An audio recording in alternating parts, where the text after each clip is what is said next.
Buenas tardes, vamos a realizar lo que es auscultación de tórax posterior.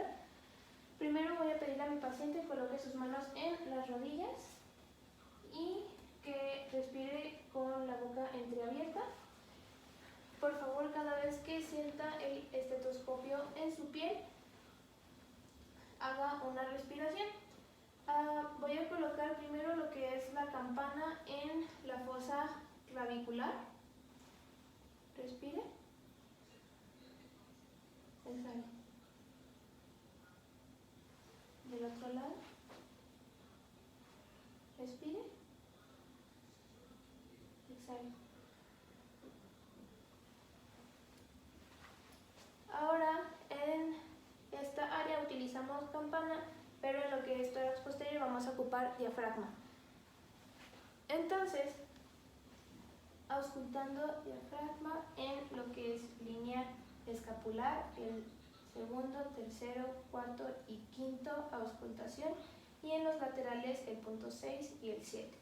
Iniciando, esto va a ser de manera comparativa, con cuidado de que no toquemos un punto óseo porque esto podría afectar el diagnóstico. Respire. Exhale.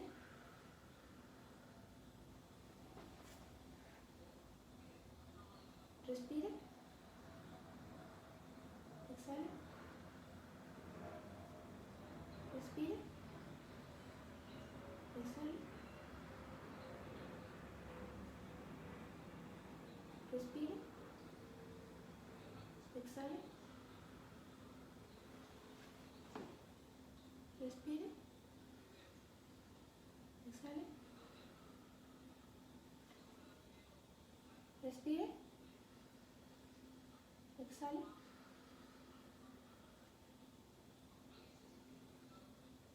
Respire. Exhale. Otra vez.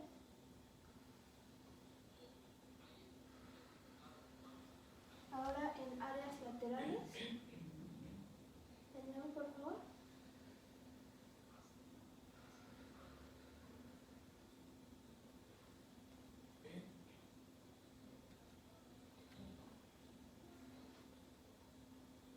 Otra vez.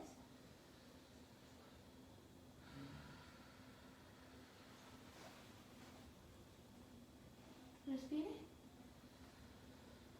Exhale. Una última vez.